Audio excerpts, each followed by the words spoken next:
Hi friends, मैं चंदन कुमार वर्मा आपका दोस्त 3D of life YouTube channel में स्वागत करता हूं और आशा करता हूं कि आप स्वस्थ होंगे, मस्त होंगे और बिंदास होंगे। चलिए आज की क्लास प्रारंभ करते हैं। आज हम इंग्लिश ग्रामर पढ़ना स्टार्ट करते हैं और पहला हमारा चैप्टर है part of speech. Part of speech इसके बारे में हम जानेंगे क्योंकि इंग्लिश ग्रामर का स्टार्टिंग एक इसी चैप्टर से स्टार्ट करते हैं हम। ओके, चलिए क्या होता है part of speech. Words are divided into 8 classes according to the work that they do in a sentence। मतलब words are divided मतलब कोई सेंटेंस लेते हैं, जैसे Ram is going to the garden, Ram is going to market. एक sentence हो गया, इसमें कुछ वर्ड जोड़े गए। क्या? Ram is going to the market. इस सारे वर्ड में जो वर्ड यूज किए गए हैं, सॉरी, इस सेंटेंस में जो वर्ड यूज किए गए हैं किसी न किसी पार्ट ऑफ स्पीच को इंडिकेट करते हैं। तो आप क्या समझ रहे हैं पार्ट ऑफ स्पीच क्या होता है? Words are divided into 8 classes. कितने क्लासेज में? 8 classes. According to the work, उसके वर्क के अनुसार उसे 8 भागों में बांटा गया। किसको? वर्ड को। वर्ड को उसके कार्यों के अनुसार 8 भागों में बांटा गया है। That they do in a sentence, जो ये सेंटेंस में वर्क करते हैं। जैसे मैंने सेंटेंस लिखा है Mohan is walking in the big garden, एक सेंटेंस है, इसमें मैंने कुछ वर्ड लिख रखा है। ये वर्ड किसी ना किसी पार्ट ऑफ स्पीच को इंडिकेट करते हैं। ओके फ्रेंड्स, चलिए तो हम क्या समझ में आ रहा है पार्ट ऑफ स्पीच होता है? Words are divided into 8 classes according to the work that do in a sentence. मतलब किसी सेंटेंस में जो वर्ड यूज किए जाते हैं वो कुछ ना कुछ विशेष तरह का कार्य करते हैं। कोई डिस्क्राइब करता है, कोई उसका नेमिंग वर्ड का कार्य करता है, कोई मतलब उसके एक्शन को दिखाता है, ठीक है, कोई उसे पोजीशन को दिखाता है। इस आधार पर वर्ड को या जो वर्ड यूज किया गया सेंटेंस में उसको 8 कैटेगरी में डिवाइड किया गया। कितने फ्रेंड्स? 8 कैटेगरी में डिवाइड किया गया है। या आप यूं कह सकते हैं कि पार्ट ऑफ स्पीच 8 प्रकार के होते हैं। कितने प्रकार के फ्रेंड? 8 प्रकार के। चलिए जानते हैं। Noun, pronoun, verb, sorry adjective, verb, adverb, preposition, conjunction and interjection. ये 8 तरह के पार्ट ऑफ स्पीच होते हैं। किसी भी सेंटेंस में इसी 8 तरह के पार्ट ऑफ स्पीच का यूज किया जाता है। इसके अलावा कुछ आर्टिकल्स का यूज होता है।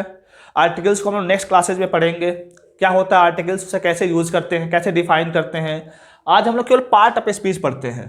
ओके, तो आप कह सकते हो पार्ट ऑफ स्पीच 8 प्रकार के होते हैं। How many kinds? 8 प्रकार के। ओके, ये इनके नाम है। Noun, pronoun, adjective, verb, adverb, preposition, conjunction and interjection.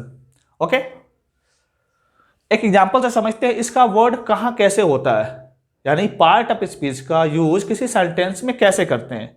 चलिए एग्जांपल लेते हैं। Mohan is walking in a big garden. मैंने सेंटेंस क्या लिखा है? Mohan is walking in a big garden. चलिए अब इसको क्लासिफाई करते हैं पार्ट ऑफ स्पीच में। कौन सा वर्ड किस पार्ट ऑफ स्पीच को इंडिकेट करता है। चलिए पहला वर्ड क्या है? मोहन। यह किसी का नाम बता रहा है। तो आप इसको पूरा डिफाइन आगे पढ़ेंगे, बस यहां जानते हैं कैसे यूज हो रहा है। ओके, मोहन। मोहन क्या है? नाउन है। ओके, इज और वॉकिंग दोनों क्या है? वर्ब है। आ रहा समझ में? इन प्रीपोजिशन है। ठीक है फ्रेंड। ए आर्टिकल्स है। आर्टिकल्स।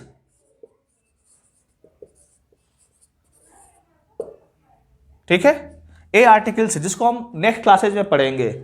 और यहां बिग एडजेक्टिव। बिग क्या है? एडजेक्टिव। एंड नेक्स्ट गार्डन भी क्या है? नाउन है। तो आप देख रहे हो कि सेंटेंस में क्या यूज हुए हैं? पार्ट ऑफ स्पीच और आर्टिकल्स का यूज हुआ है।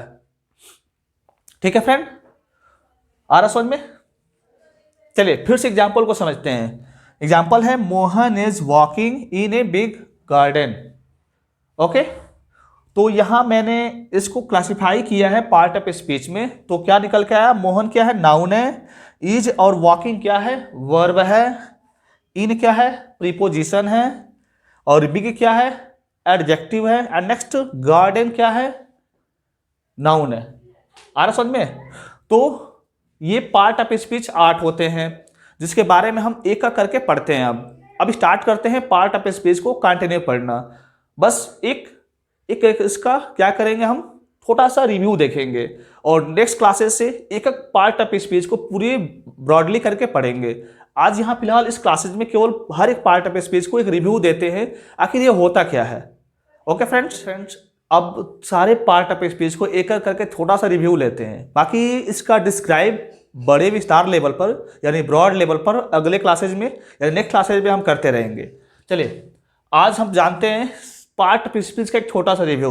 पहला हमारा पार्ट ऑफ स्पीच क्या होता है, नाउन होता है। नाउन क्या होता है, a noun is the name of person, place, animal और थिंग्स। क्या फ्रेंड्स, नाउन क्या होता है, a noun is the name of person, place, animal और थिंग्स। ठीक है फ्रेंड्स, मतलब क्या समझ में आ रहा है? नाउन क्या होता है, किसी भी पर्सन किसी भी पर्सन का नेम, प्लेस, कोई भी प्लेस हो सकता है, ठीक है, कोई भी एनिमल हो सकता है, छोटा बड़ा काफी बड़ा, कहीं भी रहता हो, एयर में रहता हो, वाटर के अंदर रहता हो, या लैंड पे रहता हो, या जम्स, उसको भी एनिमल से कैटेगरी में डिवाइड करेंगे हम। या किसी भी तरह का थिंग्स, जैसे कि ये मार्कर हो गया, ये व्हाइट बोर्ड हो गया, ठीक है, या और चीज जिसको आप देख रहे हो, उसको 4 ही कैटेगरी में मुख्यतः डिवाइड करता है। और भी चीजें होती है क्लासिफाई करने के लिए नाउन को, जो नाउन को जब स्टार लेवल में पढ़ेंगे तो उसको वहां पे जानेंगे।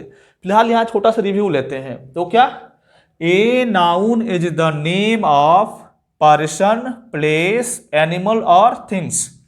ठीक है फ्रेंड्स, नाउन क्या होता है, किसी भी पर्सन का, प्लेस का, पर्सन का, प्लेस का, एनिमल का और थिंग्स का नाम होता है। ठीक है, आ रहा फ्रेंड्स? एग्जाम्पल में आप क्या कह सकते हो, राम, बॉय, हॉर्स, इटीसी। यानी जो कुछ भी आप देख रहे हो इस यूनिवर्स में, जो कुछ भी देख रहे हो जिसको आप कोई नाम दे सकते हो, वह किसी न किसी कैटेगरी में आता है। किसके? नाउन के। नाउन के ब्रॉड रूप है जिसको अगले क्लासेस में हम जानेंगे। फिलहाल यहां पे हम बताते हैं नाउन के छोटा सा रिव्यू। तो नाउन क्या होता है, पर्सन, प्लेस, एनिमल और थिंग्स का नाम होता है। ठीक है, ठीक है फ्रेंड्स, चलिए आगे बढ़ते हैं। अगला क्या है, प्रोनाउन। प्रोनाउन क्या होता है, a pronoun is a word that is used in place of a noun. क्या समझ में आ रहा friends? A pronoun is a word that is used in place of a noun. Pronoun क्या होता है फ्रेंड्स? प्रोनाउन एक वर्ड होता है जिसका प्रयोग हम नाउन के स्थान पे करते हैं। ठीक है, एक एग्जांपल लेते हैं, Ram is going in a garden. क्या? Ram is going in a garden. तो यहां पे राम क्या है, नाउन है। ठीक है, हालांकि गार्डन भी नाउन है, बट जब हम ग्रामर का बहुत सारे चैप्टर पढ़ लेंगे वहां समझ में आया कि गार्डन पे हम कोई प्रोनाउन का प्रयोग क्यों नहीं करेंगे और केवल राम के जगह पे करेंगे। तो राम की जगह पे क्या कर सकते हैं, ही। तो he is going in the garden. Okay, आ रहा समझ में? तो जो वर्ड हम नाउन को रिप्लेस करने के लिए यूज किए हैं उन सारे वर्डों को क्या बोलेंगे, pronoun. Okay, A pronoun is a word that is used in place of a noun. मतलब प्रोनाउन ऐसे वर्ड होते हैं जो नाउन के स्थान पर आते हैं। ठीक है फ्रेंड्स, एग्जाम्पल क्या कर सकते हो आप, ही, सी, इट, दे, और भी एग्जाम्पल आप ले सकते हो। ठीक है, वो सारे एग्जाम्पल जो नाउन के स्थान को रिप्लेस करते हैं यानी नाउन के स्थान पे आते हैं। किसी सेंटेंस में जब आप एक पैराग्राफ राइटिंग करते हो, लिखते हो, तो उसमें बहुत सारे नाउन्स होते हैं, जैसे Ram is going in the garden, Ram is playing football, Ram is a very tall boy. तो यहाँ बार बार राम यूज किया है मैंने। इस चीज को बार बार जो राम का रिपीटेशन है इसको कम करने के लिए हम प्रोनाउन का यूज करते हैं, ठीक है, क्योंकि हमारा जो पैराग्राफ बने वो एक अच्छा लगे, ठीक है। तो उस रिप्लेसमेंट की जगह पर हम क्या यूज करते हैं, प्रोनाउन करते हैं। तो प्रोनाउन आप क्या समझ रहे हैं, a pronoun is a word that is use in place of a noun. Example आप क्या ले रहे हो, ही, सी, इट, दे और बहुत सारे एग्जाम्पल। चलिए फ्रेंड्स समझ में आया। तीसरा क्या होता है, एडजेक्टिव, ठीक है। देखिए क्या होता है, an adjective is a word that is use to describe a noun और प्रोनाउन, ठीक है। क्या समझ में आ रहा है, an adjective is a word that is use to describe a noun और प्रोनाउन, ठीक है। यानी ये डिस्क्राइबिंग वर्ड होता है। एडजेक्टिव क्या होता है, एक डिस्क्राइबिंग वर्ड होता है जो डिस्क्राइब करता है, यानी विशेषता बताता है, किसका, नाउन का और प्रोनाउन का, ठीक है। हालांकि प्रोनाउन को नाउन के स्थान पे ही प्रयोग करते हैं, ठीक है। तो आप कह सकते हो नाउन की विशेषता बताता है, ठीक है। हालांकि नाउन और प्रोनाउन रिप्लेसमेंट होते रहते हैं, इसलिए आप लिख लिए दोनों को, नाउन और प्रोनाउन दोनों की विशेषता बताता है। जैसे आप समझते हैं, एग्जाम्पल देखिए क्या है, बिग, स्मॉल, गुड और etc, ये सब एडजेक्टिव के एग्जाम्पल है, ठीक है फ्रेंड्स। तो ये सेंटेंस लेते हैं, जैसे क्या, Mohan is playing, sorry next sentence आप कुछ बताइए, sentence anyone can explain. Ram is a tall boy, चलिए मैं बताता हूं क्या है sentence, Ram is a tall boy. यहां पर टॉल क्या है, राम की विशेषता बता रहा है कि राम क्या है, टॉल है, ठीक है।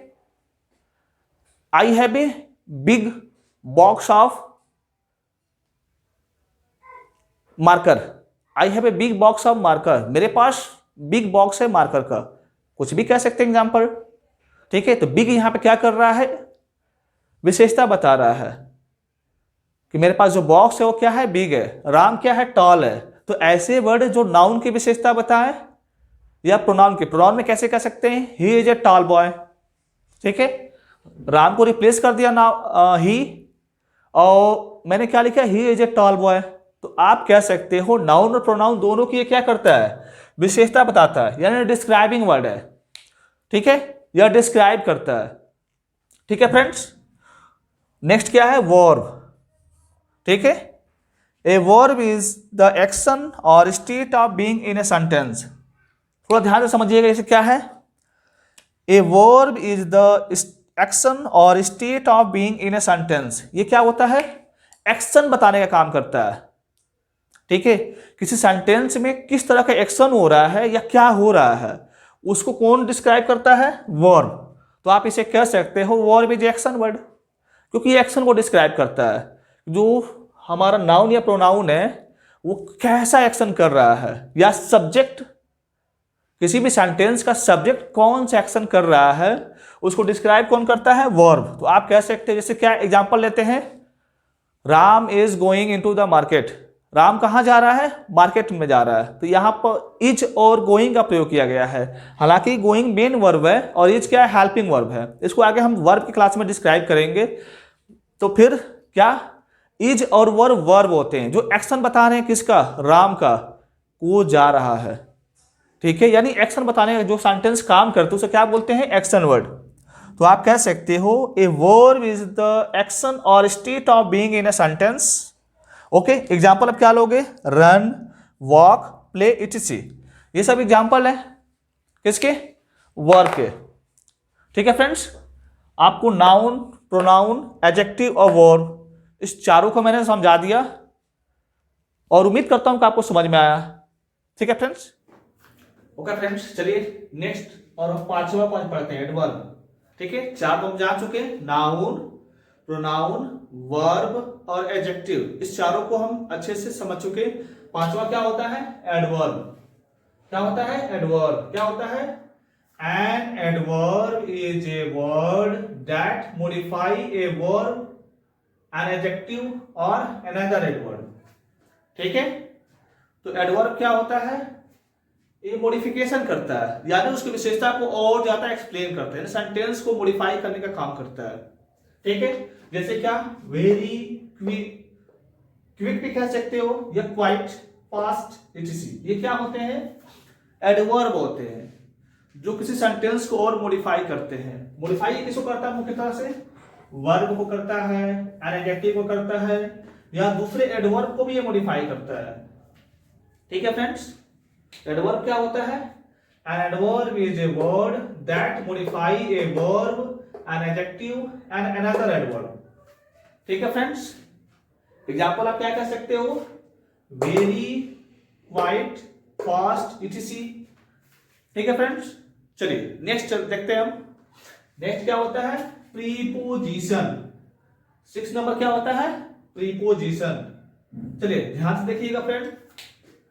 ए preposition is a word which is used before a noun और pronoun to show its relation to some other word in a sentence. क्या समझ में आ रहा फ्रेंड्स? प्रीपोजिशन ऐसे वर्ड होते हैं जो किसी नाउन या प्रोनाउन से पहले यूज होते हैं और उसका दूसरे वर्ड के साथ जो सेंटेंस में यूज हुआ है रिलेशन बताने का काम करते हैं। ध्यान दीजिएगा फ्रेंड, ये किसी भी सेंटेंस में नाउन या प्रोनाउन से पहले यूज होते हैं और उसका रिलेशन सेंटेंस जो दूसरा वर्ड हुआ है उसके साथ बताते हैं। जैसे एग्जांपल क्या ले सकते हो? In, on, at, etc. ठीक है, a cat is running into the home या हाउस। तो कैट, ठीक है, उसका रिलेशन बता रहा है हाउस के साथ। कैट क्या करे? उसके अंदर तीव्रता के साथ, तेजी के साथ प्रवेश कर रही है, तो रिलेशन बता रहा है या उसका पोजीशन बताता है। आप ही कह सकते हो पोजीशन ही बताता है और रिलेशन बताने का काम करता है। ठीक है, क्या होता है? फिर से देखिए, ए preposition is a word which is used before a noun or pronoun to show its relation to some other word in a sentence. In, on, at, etc. ये आप कह सकते हो प्रीपोजिशन के एग्जांपल है। ठीक है फ्रेंड्स, चलिए नेक्स्ट देखते हैं क्या है? कंजक्शन। नेक्स्ट क्या है? Conjunction. A conjunction is a word that is used to join two word in a sentence. आप क्या कर सकते हो? कंजक्शन ऐसे वर्ड होते हैं जो दो वर्ड को या दो सेंटेंस को जोड़ते हैं। ठीक है, I am small but my brother is big, या my brother is tall, sorry my brother is tall, I am small but my brother is tall. यहां बट क्या कर? दो सेंटेंस को जोड़ रहा है। मोहन एंड सोहन, मोहन और सोहन को कौन जोड़ रहा है? एंड। तो इस तरह से क्या हो गया? कंजक्शन कंजक्ट करते हैं, जोड़ता है। ये ज्वाइनिंग वर्ड आप कह सकते हो, ये दो वर्ड या दो सेंटेंस को जोड़ने का काम करता है। ठीक है, एंड, और, बट, ये सब क्या हो सकते हैं? कंजक्शन के एग्जांपल है। ठीक है फ्रेंड्स, चलिए 8वां क्या होता है? इंटरजेक्शन। ठीक है, an interjection is a word और phrase used to express an emotion और फीलिंग्स। फ्रेंड्स, ये हमारे फीलिंग्स को दिखाता है। ओ, बोलते हैं ना वाओ, ये क्या है? हमारी फीलिंग्स है जो अचानक उभर के आता है। उस फीलिंग को शो करने के लिए कैसे वर्ड यूज करते हैं हम? इंटरजेक्शन को यूज करते हैं। जैसे कि ओह, एलाश, ओ, वाओ, ये सब वर्ड क्या होते हैं? इंटरजेक्शन को डिस्क्राइब करते हैं, इंटरजेक्शन के भाव को बताते हैं, अचानक आई फीलिंग्स को दिखाते हैं। तो फ्रेंड्स, आज हमने पूरे पार्ट ऑफ स्पीच को एक छोटा सा रिव्यू दिया है। मुझे पूरा विश्वास है मैं आपको इसे समझा पाया हूं। अगर आपको वीडियो पसंद आया तो आप इसे लाइक करें और मेरे चैनल को सब्सक्राइब करें और अपने महत्वपूर्ण कमेंट्स कमेंट बॉक्स में डालें ताकि हम और इंप्रूव करें। Okay friends, thank you.